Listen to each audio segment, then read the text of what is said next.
right. Hello, writers and crafters. I'm Valerie Ihsan.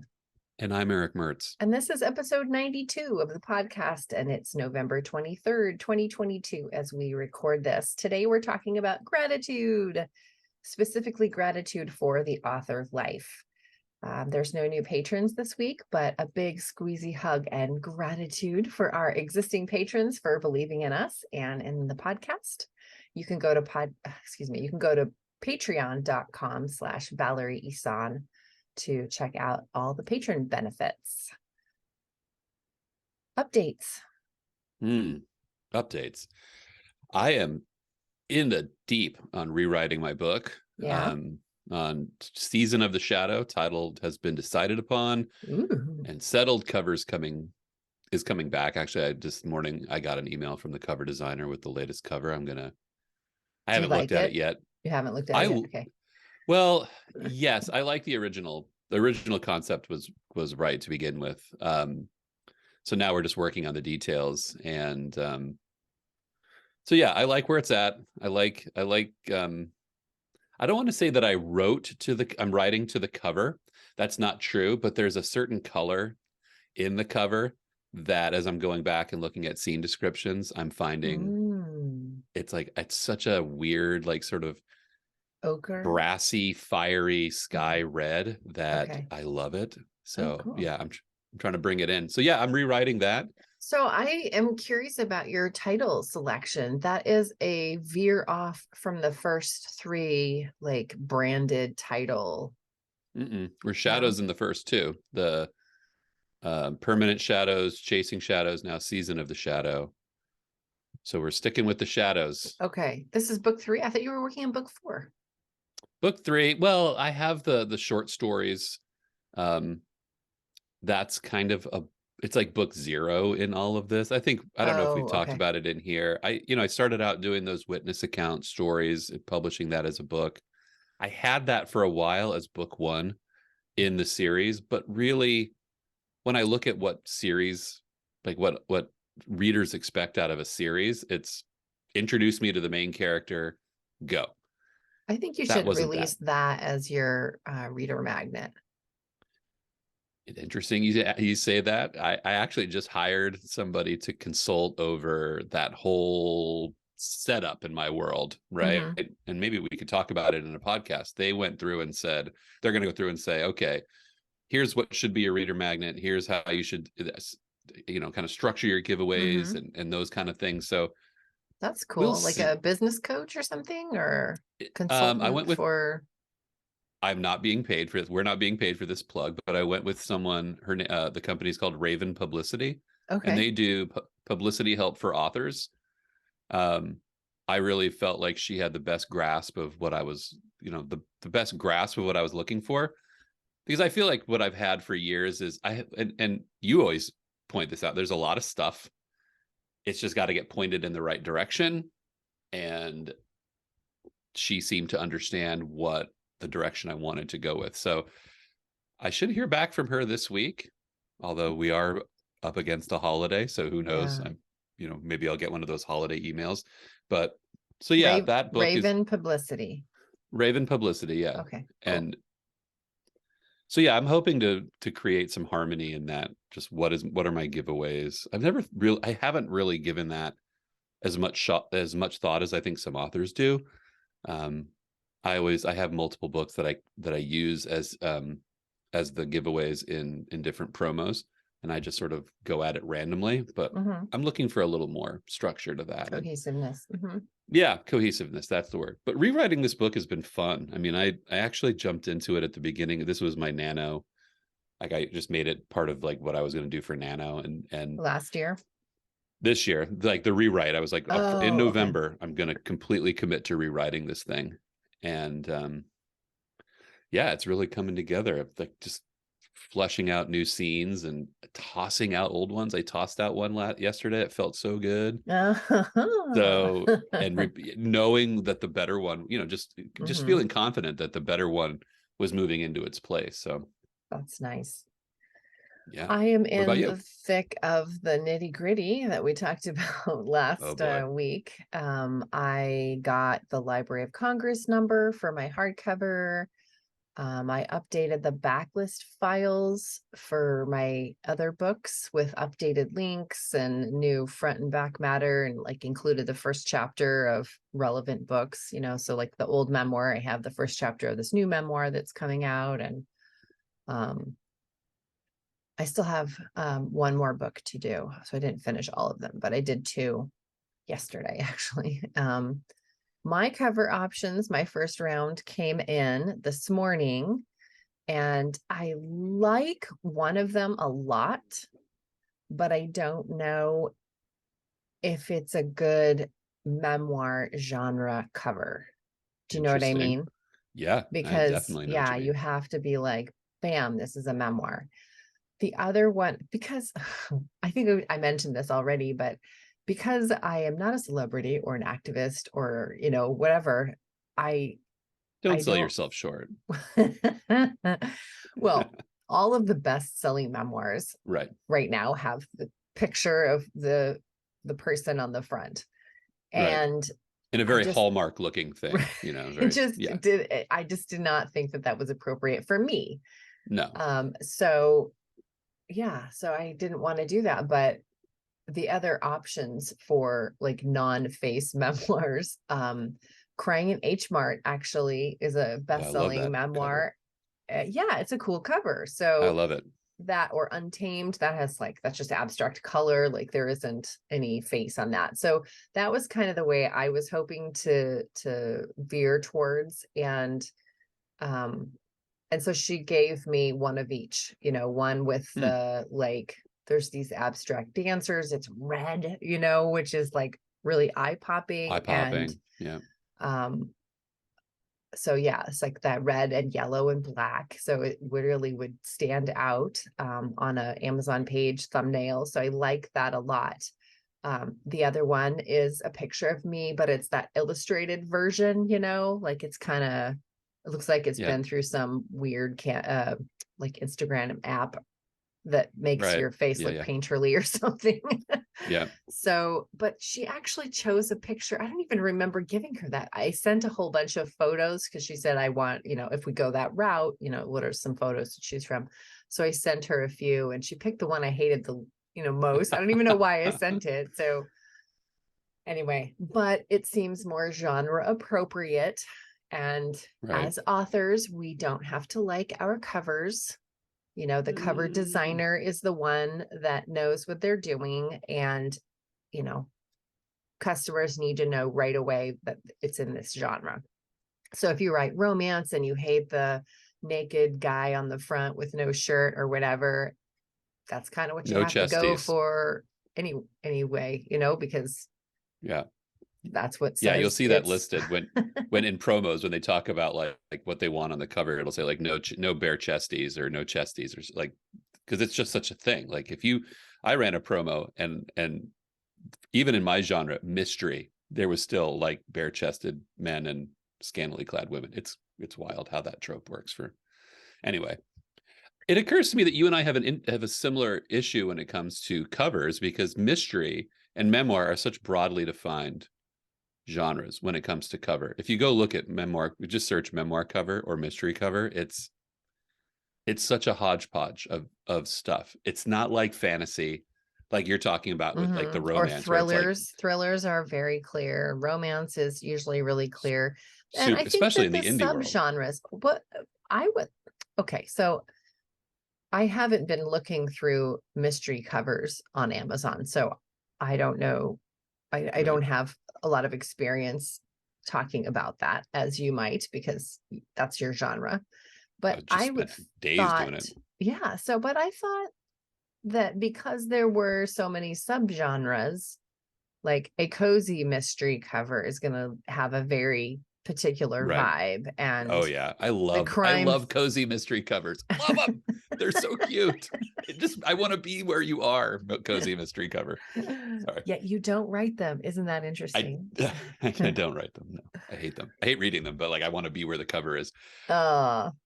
Here's what's hard about my mystery subgenre is that if you put paranormal into anything, you get that bare chested guy with like a knife and a And a werewolf in the werewolf. background. Yeah. It becomes urban fantasy. Oh. There's a real slippery slope between paranormal mystery, and for anybody listening who hasn't heard, like I write like X-Files type stuff. Yeah. You know, that it's so for like if I try to get I almost feel like I need to have two covers. Like I need to have the almost like the promo cover sometimes, like because it looks like it's in the genre, and then like the cover that I really would want to do, but the cover that I want to do wouldn't fit. You know, it would look a little too abstract. I like more like literary covers. You know, I like that I sort do of like too. Yeah. word So art the kind of thing. idea that I had in my head for my cover is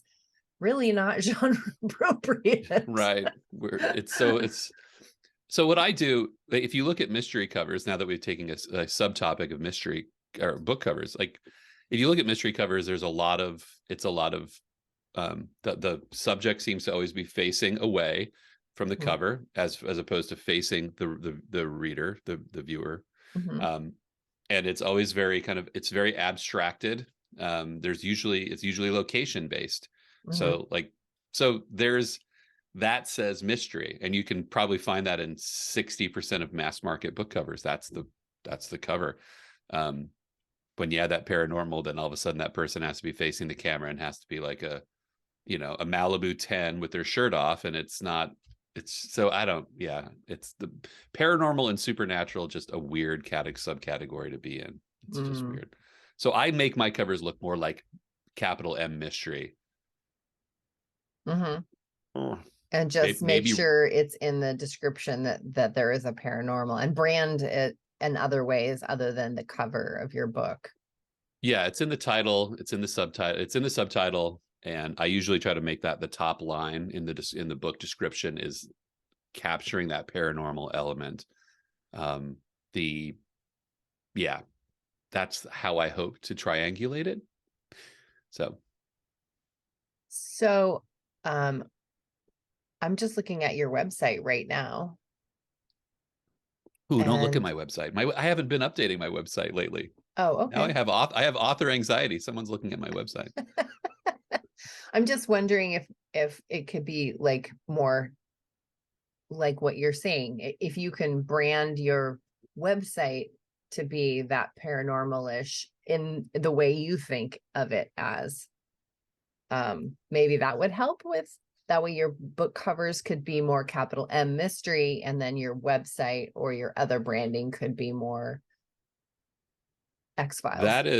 That is huge. Like you're like stealing author updates from January and February, because I have someone who's going to help me do that so that the site looks the opposite of a segue. Reverse segue. Never mind. So that's the next step. Once I figure out how to get the mailing list thing figured out, that branded stuff cohesive, it's time then to incorporate my website into that whole equation, and then how to really maximize that real estate, because I don't. When you started talking about it a couple of months ago about how you were working on yours, I realized how I'm just that site.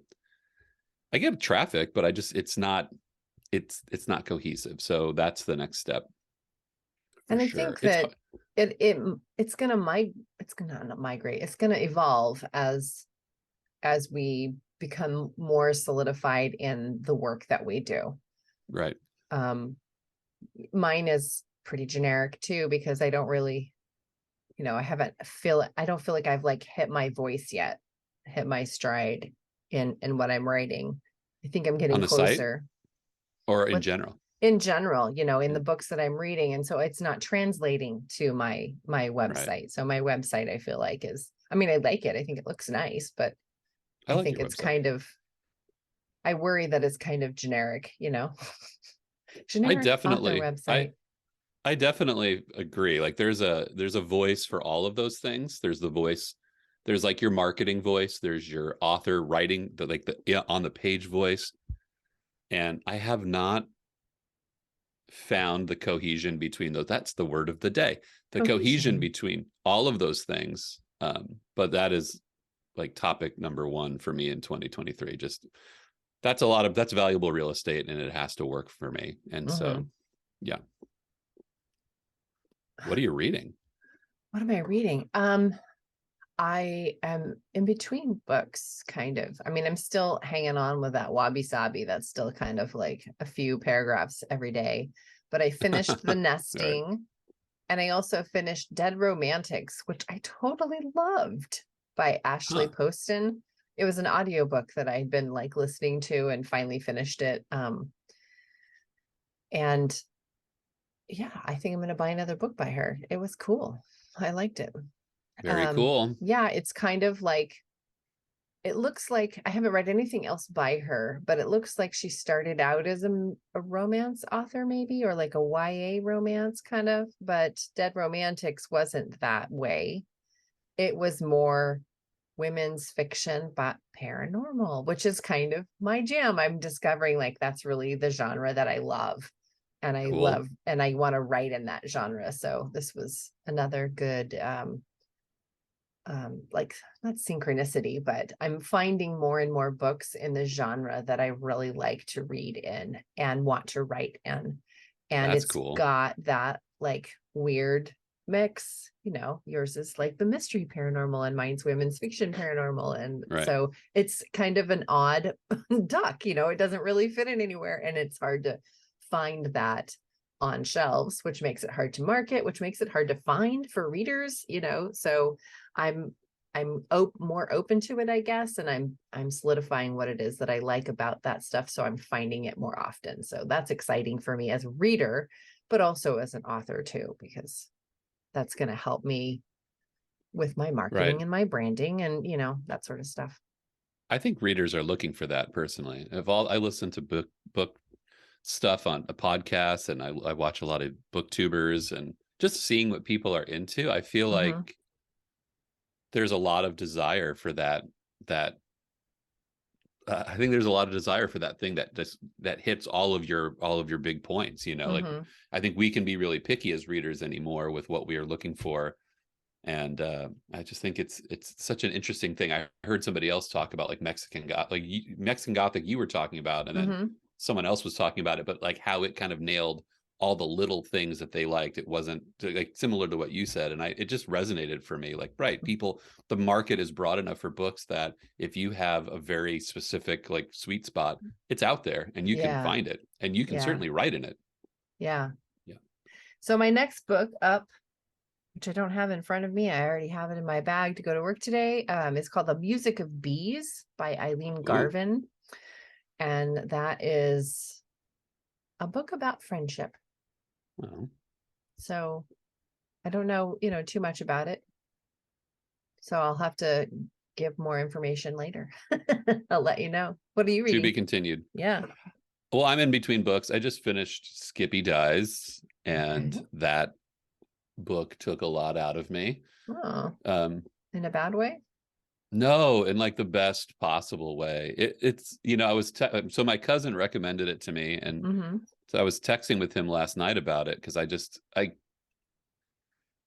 you know, it fits into that category of books like Infinite Jest or Ulysses. You know, it's a book that's completely, it doesn't use, it's like beyond tropes. I'm like stuttering over it because it's hard to articulate, because every time I think I've articulated what that book is about and why I love it, then there's a part of me that says, well, you left this part out. It's just so, there's nothing else like it. It just doesn't adhere to any sort of like easy tropes. It doesn't fit into any easy category. It's just a wild and crazy narrative that's like going at its own speed and doing its own thing. And it was an amazing book. Like it's hard to, I will read it again for sure, because I feel like there's a lot of it that I miss, especially at the end when I recognize sort of how everything kind of fell apart and came together at the same time. It was a spectacular book. It's that, I don't know if you have a relationship with Infinite Jest by David Foster Wallace. I've started and never finished that book at least a half a dozen times, because I never feel like I can get it. But this book had that same quality of like, it's just so broad and strange. that it challenges you to keep reading. And then, but once you stick with it, it was so rewarding and surreal. It's just such a strange story. Yeah. Anyway, so if you're up for one of those big books, check out Skippy Dies. But in terms of pages, it's not that long. Is that correct? It's 700 pages. Oh, it is a big book. Okay. Yeah. Yeah. But it's that dense 700 pages, right? Where and that's what I mean by there's no trope. Like you can't really like drift it off to sleep when you're reading it. Like, okay, this is the part of the mystery where they make the plan that's not going to work. You know, like you can't just sort of fall into the like what you expect to happen, because you have to every pay page, attention and you have to sort of sort through it. Like what is going on with the voices? It's so distinct. Yeah, just read it. Read it and try to get it, and try to keep your head straight. The next book I'm going to read is a book called Deserter by Junji Ito. He's a Japanese horror writer. It's a graphic novel. It was highly recommended on a booktuber that I watch. She said it was one of her favorite books of the horror books of the year. So what's it called again? Deserter? It's called Deserter by and Junji Ito, Junjiito. It's like my palate cleanser. It's gonna be like, oh right, you like genre things. You go back to something comfortable, before you Skippy, like reading Skippy Dies felt like I was back in grad school reading books for college. Like it was like literature. It was like heavy duty, like brain ringer. So like I needed a palate cleanser. Like, okay, it's graphic novel. It's like it's all these things that feel very comforting. So I'm looking. And what about the Murderbot series? I'm listening to that on audiobook. So I think I'm like halfway through it. The All Systems Red. Yeah, it's really good. It's really good. It's cool. That's that no I'm going to go back and say, like, I love that book because it hits all the sci-fi tropes and in really satisfying ways. It's got it's such a sci-fi for sci-fi fans. So yeah, and they're real short, so you can fill up that Goodreads book list really fast if you read those Martha Wells books. So for our main topic, when I put this on the YouTube channel, I'm going to say gratitude for the author life plus covers and cohesion. We've retitled the podcast midway through. That's pretty great. That's pretty amazing. We spent a lot of time talking about covers and cohesion. Well, let's start talking about gratitude then. Yeah. And I think for me, like, gratitude is that something I'm grateful for in all of this is that the relationships that we have as authors that we make are so, there's like such a camaraderie that comes when we're talking about these kind of things. It always, I'm just so grateful that it's there, it's there every Wednesday morning with you. It's there, I have other people that I talk to, but it's just that camaraderie, that knowing that when you're obsessing over a cover, that you're not alone. It's such a great feeling, I also like that we learn about ourselves, in terms of our process and our creativity and, what makes us work and what shuts us down. And I think that's such valuable information for our author life, but also kind of as humans too. Oh yeah, I think being an author is good human practice for sure. Well, we study human nature, I guess, in our stories too, and we write about the human condition. Oh yeah, and you also, like, then if you are going to attempt to reach readers, you have to take some time to understand who your readers are. What's going to get people excited? What makes them happy? What are they looking for? I think it's almost like you if you don't have that attention to other people, I don't think you could do this. And so I think grooming that into yourself is something to be grateful for. Something else I'm grateful for, like, in advance. I'm Oh, anticipating. interesting. Anticipated gratitude. I live most of my life that way, actually. I'm going to be so grateful about this thing. If you haven't decided on a title yet, maybe that should be it. Anticipated gratitude. Anticipated. Should I write that down somewhere so I don't forget maybe, it? I'll remind you. Anticipated gratitude. Well, and I know that it's going to happen for me too, because I am a positive person. I do have a regular gratitude practice, and I am grateful about a lot of things. So this is another thing I know I will be grateful for because other people are grateful for it. And that is the time that we can have in an author life that we, you know, if you're working at home full time as a writer, then you have the capability of making your own schedule and changing things around. And maybe that's gratitude just for being self-employed, but having autonomy to make the choice to take your kid to the park when you're not feeling well and you want to just like walk away from the screen, or, you know, whatever, like, if there's a family member that's ill, you can go to them and be with them. You don't have to go to a day job. So that's what I am definitely going to look forward to in the coming months, is having a little more control over my time. And you know, speaking of learning of self, like I know what kind of rhythms feel better to my brain, and like the times of the day that I would prefer to write, or just like physical rhythms too, like when I'm sleepy and I need a break. And you know, I know what feels better for me, and I can't quite do it with the part-time work that I do outside of the home. So yeah, I just feel like getting into that optimal space is going to feel so amazing. If you are anticipating that gratitude, I'm going to say, as someone who's in that world, you're not off base at all. That is yesterday. This is Thanksgiving week. If you're listening to it off release week, this is Thanksgiving week. And so I don't remember getting a whole week off of school, by the way. There's a whole nother topic, how much more time kids get off from school now than we ever got. But so my son's had he has Monday through Friday off, which means, and my wife works an appointment-based job.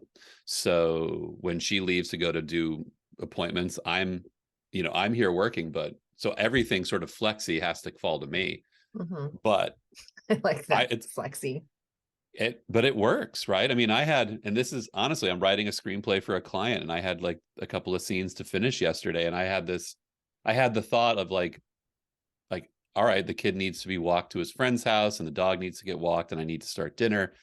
But I could, compartmentalize that work that I had to do, client work, put it 2 hours later than usual, because it had to. And there's such a nice, it's just such a nice feeling to not have to be tied to someone else's time. Yes, you're going to have phone calls and you're going to have people that want that time, but in the greater context of your whole life, yeah, there's something really satisfying about that. I'm so grateful for it. I can't imagine being tethered and having, young family obligations. It would be impossible. Yeah. I'm grateful for, I would be remiss if I didn't bring this up in this topic. And that is like, this is the only thing I've ever wanted to do in my life. Before Valerie pressed record, like I was talking about how my mom wanted me to be a broadcaster, but I couldn't see myself becoming an author on my timeline if I went into broadcasting.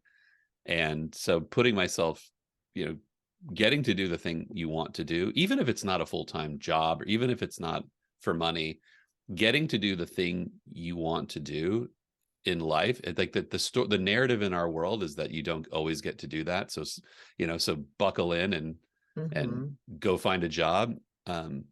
Finding something fun, a way to satisfy your childhood desire.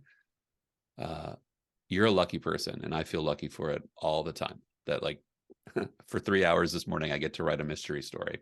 That's great. Yeah. It's a good feeling. Totally. I really like being able to be a creative person. Yeah.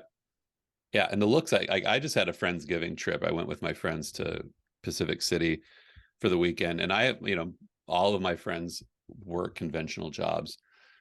And I love I'm so grateful for the looks I get from my friends, when they say, how's work? And I'll just be honest, like I'm writing this and I'm writing that. And they'll just they give me these looks like, are you crazy? Like, really? This is what you do? Like, I am so grateful for those looks because it is sort of crazy sometimes I to get say to be like, the right, cool person in the room. I'm writing a slasher horror film for a client, and that's what I get to sit around and do all day, is sit around and think about horror movies. And oh, by the way, that's just where, that's just part of it. That's fun, like to be the crazy one. I wouldn't have gotten to do that if I stayed in insurance. Yeah. Cool / crazy person. I like that. What else am I grateful for? Well, one of the things I thought would be useful, I guess, is to talk a little bit about a gratitude practice that I have. And I'm not great about doing it every single day, but if I don't do it every day, then I try to think back and remember. And so I log in my planner what either I learned that day or something that I was really grateful for, or something that really stood out. So it kind of is a gratitude / memory journal, I suppose. So I just use a calendar, just a monthly calendar. And, it's just little boxes. And I just write, 1 or 2 things in there about something that I loved that happened that day, or something that I was grateful for, or something that I want to remember. Interesting. And it's a fun practice too, because I do a monthly review. And so then I can go back through and look at, what I've accomplished, which helps me with self-esteem. Because often as a self-employed person, you're like, all this stuff I want to do, need to do, don't have time to do. And I feel like nothing gets done, but actually lots gets done, and so I have to remind myself. So as part of my self-care, I do a monthly review and tally up all the things I did, to promote my business and other things too. Like, yeah, just a nice, well-balanced, rounded life is kind of what I'm aiming for. Yeah. So that's part of my gratitude practice rather. Just kind of naming the thing every day, trying to every day. Yeah, I think you have to have something like that if you're going to, especially if you're out of the world of performance reviews and attaboys and things that come as a part of human resource life. You have to be your own human resource department. Especially if you don't have donuts on the kitchen counter. Oh God, every day I walk upstairs and hope to find a pink box on the counter, and they're not there. Or some Baja Fresh. Just some Baja Fresh, please. I want to eat an old burrito, please. Well, now I'm gonna have memories of that part of my life, which was a great part of my life. I think that, you have to be your own human resources department. And I think you can't always make how you're giving yourself feedback. You can't always just be about, I did a good job, or I got this done, or I checked that box, because that becomes very process oriented. I think you also have to have some sort of innate way, or not innate way. That's not the right word. You have to have a way that you just know to stop and say, whatever I'm feeling right now, I'm lucky. And I had that thought about a year into doing this full time, where it was a beautiful day in March. It was like a beautiful warm day. I went outside in the backyard and I ate my lunch on the back patio. And that's when I stopped to say, boy, I'm lucky, right? This isn't, if I was at my other job, yes, it would be free Baja Fresh, but I would be in my office. And so I had to stop and say, remind myself, okay, this is what you have to identify. You have to identify this anytime you can, because that this is the gravy. This is what it is. You're not going to get all those other things, but you are going to get this. And I think the people who are eating that Baja Fresh are probably pining for a little more freedom. So enjoy it while you've got it. Yeah. So, and the freedom, again, based on your lifestyle and your home life and what your family situation looks like, is going to be different for everybody. Yeah. We don't have kids at home anymore.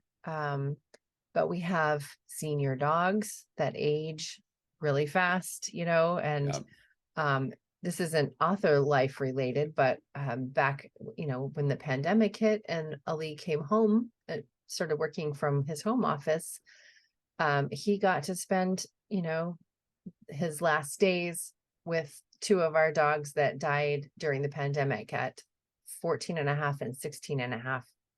So that was really important to him. And right. I know, I've got a 13 and a half and a 14-year-old in my office right now sleeping, so I know that I'm going to have the freedom and time to spend with them as they age. And so, yeah, I guess it's more of that anticipated gratitude, Right. being able to spend time. My dad is aging, so I'll be able to spend a little bit more time going over and helping, just do chores for them. And I can't do that if I'm not working from home, and the author life, makes that possible. And by author life, I just mean, I'm not making a living with my book sales, but I can do that with my author services. Right. Right. And that ditto for you. You're working full time from home with your ghostwriting and book sales. And that pays all the bills. I mean, I don't make a ton off of authoring yet, but that's that and herein lies, like, for me, what I'm the most grateful for, I think, of almost anything from a work perspective. And that is, I think I was always meant to chart my own course. I always bristled against management. When I was a manager, I liked that I could somehow, in some way, chart the course for a part of my company or job. But at this point, I can really chart the course however I want to do it. I mean, relative success, is up in the air. You never know. But like, I get to go into next year and make resolutions that I feel will improve my business. How am I going to do this? I get to make those decisions and ride on those. Either they work or they don't. And I think there's something, if that's not you, and that might not be everybody. If that's not you, then that's not going to be something that you're grateful for. But I love it. I just love knowing that. Okay, like, I'm this Patreon project, which I'll kick off in about 6 weeks. Like, I love the idea of, okay, this is what I'm doing. I'm broadening, diversifying, audience building. How am I going to do that in other parts of the business? And you get to do that. That's I think exciting. There's something. Yeah, I'm so grateful for it. It's frightening, but it's also exciting. So not frightening, it's not like real frightening, but you get to test a theory, see if it works. If it doesn't, you move on to the next thing. If it does, you run with it. That's kind of how businesses work. And I love that. Yeah, I'm really looking forward to growing as an author. I mean, I've done a lot of growing since I published my first book. Right. And I love learning. So being in the author world, there's so much to learn. It's ever changing. So there's always updating. I think you're gonna run with it. I think it's going to be so interesting in February to hear you talk about it, because I think all the things you're anticipating, I'm going back 10 years and saying, right, this is what I was sitting there anticipating too.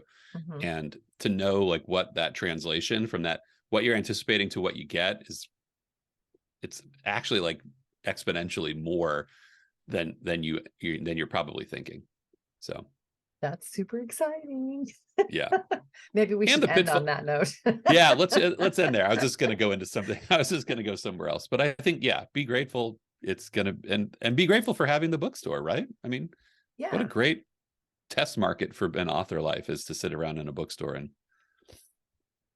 that's the romanticized version of what you think working in a bookstore is like. There isn't a lot of sitting around.